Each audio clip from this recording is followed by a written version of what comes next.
How y'all doing? Alright, hello and welcome back to my channel.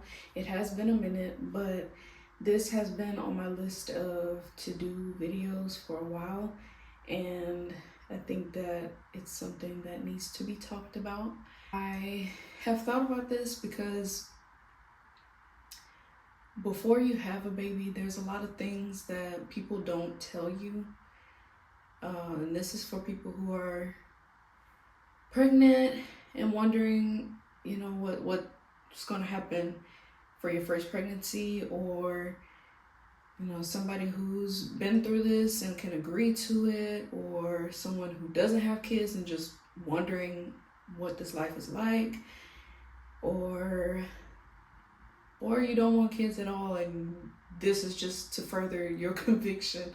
I don't know, but I'm here to talk about it, so let's talk about it. So I have my notes here, 8 different things I want to talk about, but I'm gonna keep it short. I'm gonna keep it quick because my baby's sleeping and I don't know how long that's gonna last, so let's just get to it. So the first thing that I thought about, so I think I'm gonna make this a 2-part thing because there's so many things that aren't talked about that I don't want this to go on until like an hour-long thing, maybe 30 minutes the max. So I'll just do these 8 short, quick things that I want to talk about, and then maybe there'll be a part 2 where I can get into more things that'll help people understand. So the first thing that I have on my list is breastfeeding.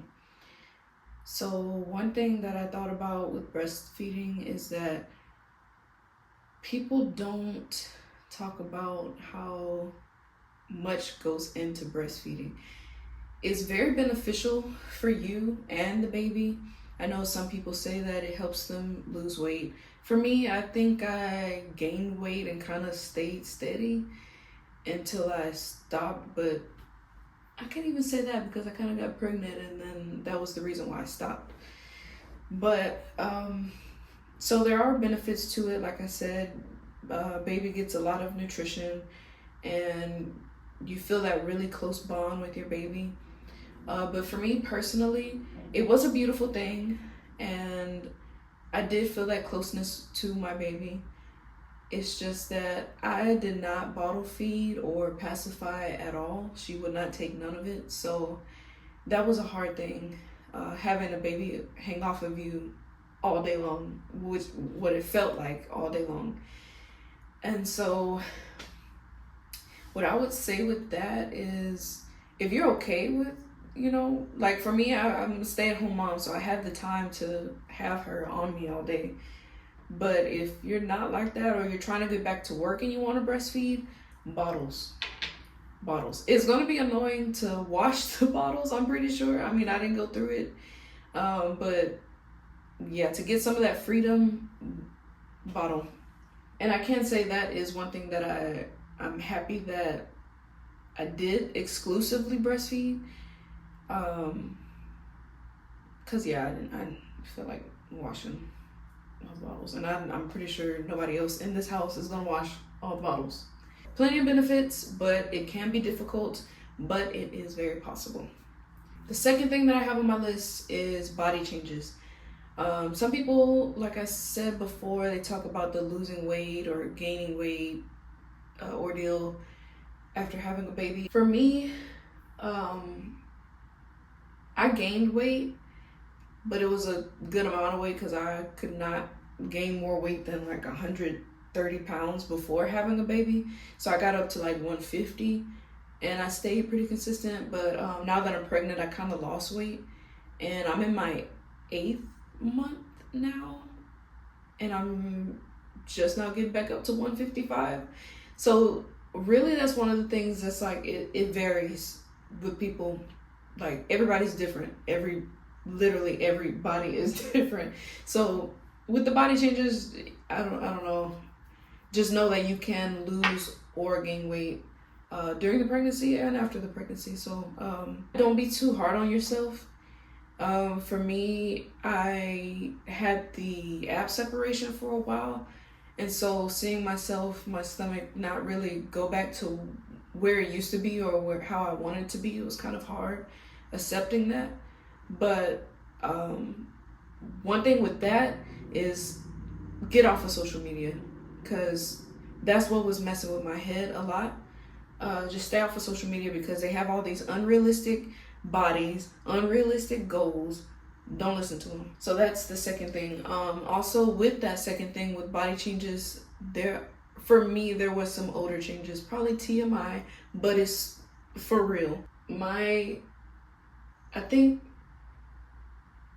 it came as a shock to me because I had never heard that happen to anybody for real, and it's I don't know. It's just it was annoying. It was annoying to feel myself feel icky or smell icky, and I didn't like it. But after a while, it died down, went away, and I think it kind of played into breastfeeding a little because I know that babies, they smell your scent, they smell you around, and that helps them feel comfortable and know that you're there to feed. But yeah, it came as a shock to me, and I did not like it at all, but it's what comes with it. The third thing is postpartum emotions. Now, I didn't go through postpartum depression, and that goes back to the breastfeeding thing as well.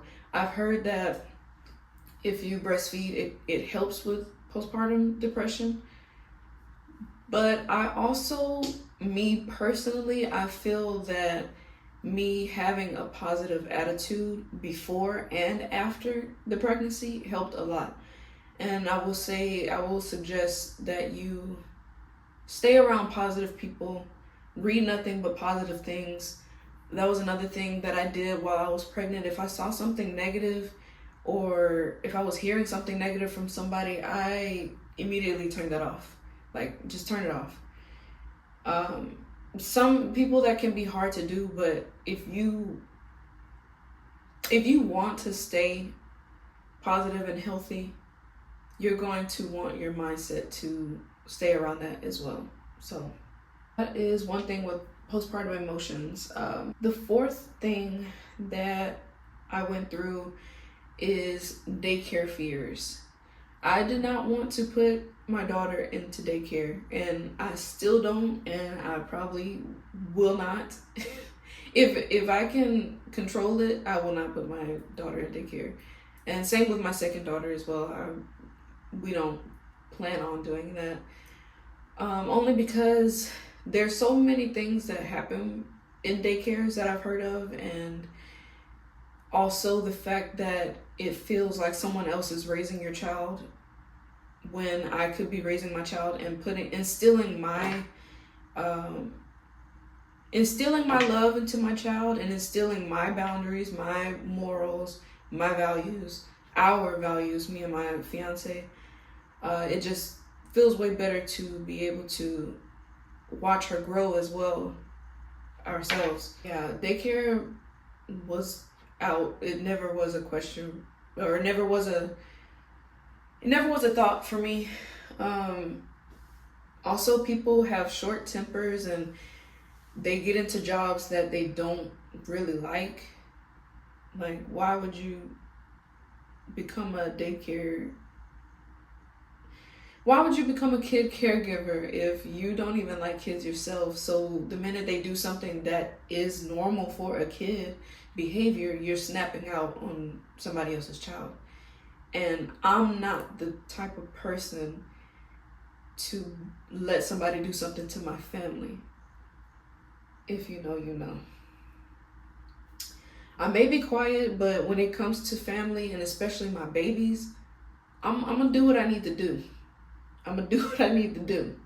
I just don't want to put myself in that type of predicament, and I don't want to put my babies in that type of predicament either, having that thought. So if I can control it, if you can control it, I would say raise your children, if you can.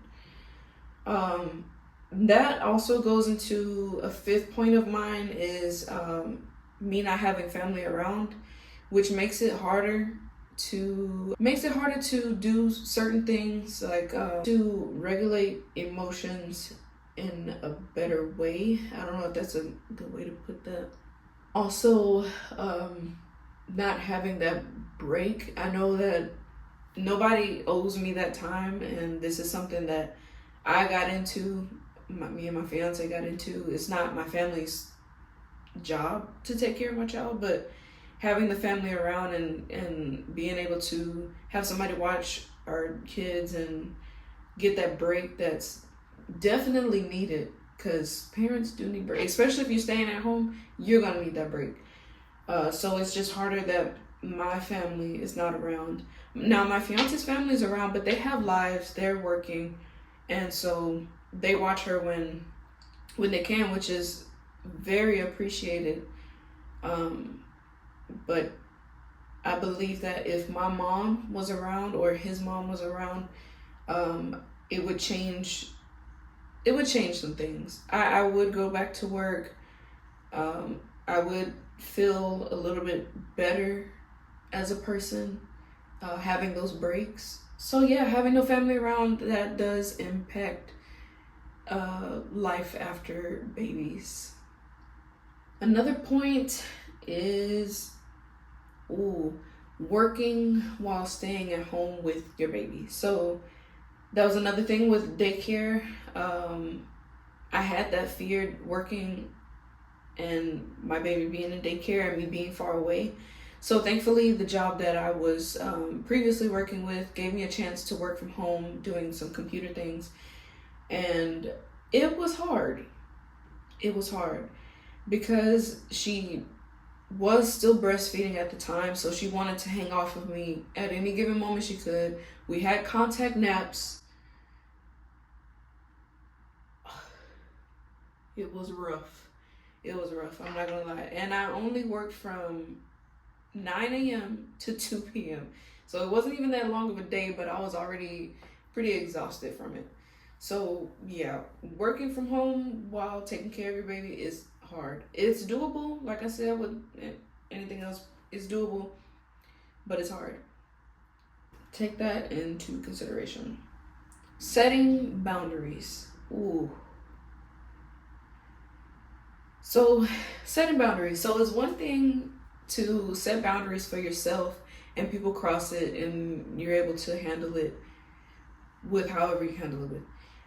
Now, setting boundaries for your babies, your kids, and people have all these things to say about it, or they feel such and such a way about it, you have to really ignore it, because at the end of the day, it's your child that you grew, that you are raising. So nobody else should have a say in your boundaries, because you should know, or you should do what you feel best for your child. So setting those boundaries and standing on that can be hard sometimes, but I think that motherly instinct kicks in and you realize, or you know, that it's a child. They can't fully defend themselves yet. So who's that person to do that? It's going to be you. And you can't let people step over you for that. So yeah, set those boundaries, stand on them, and yeah, do what you need to do with that. And my last point is pregnancy with a toddler.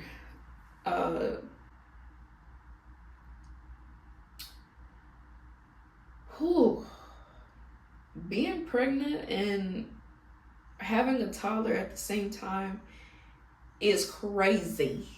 It's crazy. So in the beginning, when I first found out I was pregnant, my daughter became very clingy. She's already a clingy baby, but it became more. And like I said, she was still breastfeeding. She didn't stop breastfeeding until I was about maybe like 4 months pregnant, 5 months pregnant, something like that. And she was still contact napping. We only stopped the contact napping like maybe 2 months ago, 3 months ago. So yeah, it's been a wild ride, but I honestly don't regret it because this is kind of how I wanted it to be. I want my children to be, or I wanted my children to be close in age. So she'll be 2, and the baby will be born soon. But it is rough. Like I said, especially if you have a clingy child, it's gonna be tough. And it makes it hard too for me to want to do things like outside of the house. I don't even want to deal with it. I don't even want to deal with it. I'd rather order my stuff online, get it shipped here. If we go out to parties or whatever, sometimes I'm okay with it, but like I honestly sometimes feel so drained through the week that if we go somewhere, I want to be home like within a few hours. Like I don't even want to socialize. I low key didn't even want to have a baby shower. That's how like drained I felt this pregnancy.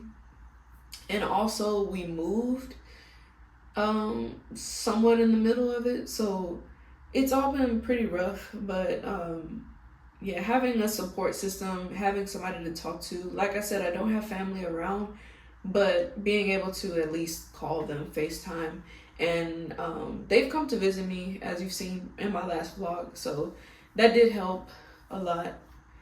But it is exhausting. I know that these topics were pretty ran through, but hopefully you find something helpful in it.